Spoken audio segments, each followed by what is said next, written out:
అమ్మా అమ్మా అక్క అమ్మని చూసావా? అమ్మని చూసావా అంటే సర్లే, నా బైక్ కీస్ కనపడ్డాయా?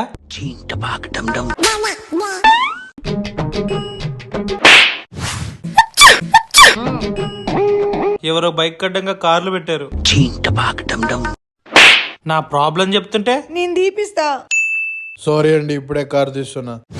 ఎలా చేసావు ఇది? ఇన్ని రోజులు అందరూ ఫేస్ చేస్తున్న వెహికల్ కి సంబంధించిన ఎన్నో ప్రాబ్లమ్స్ కి చెక్ పెడుతూ daddy's road QR code scanning sticker ఇప్పుడు అందుబాటులోకి వచ్చింది. ఇందులో 8 రకాల ఫీచర్స్ ఉన్నాయి. Emergency message to family members, blood bank alert, parking alert, vehicle document storage, document renewal reminder, lock alert, towing alert, vehicle risk alert. మన Google scanner నుంచి vehicle కున్న ఈ స్టిక్కర్ ని స్కాన్ చేసి ఈ 8 ఫీచర్స్ లో దేని గురించైనా వెహికల్ ఓనర్ కి సమాచారం ఇవ్వచ్చు. దీన్ని గవర్నమెంట్ ఆఫ్ ఇండియా ఆమోదించింది. దీని కాస్ట్ జస్ట్ 599 రూపీసే. మధ్యలో రీఛార్జ్ చేసే పనే లేదు. Life time validity. మన బండి కోసం, మన కార్ కోసం కూడా తీసుకున్నా. డాడీస్ రోడ్ ఇది చాలా యూస్ఫుల్. మీరు తప్పకుండా యూజ్ చేయండి. ఈ వీడియో అందరికి షేర్ చేయండి.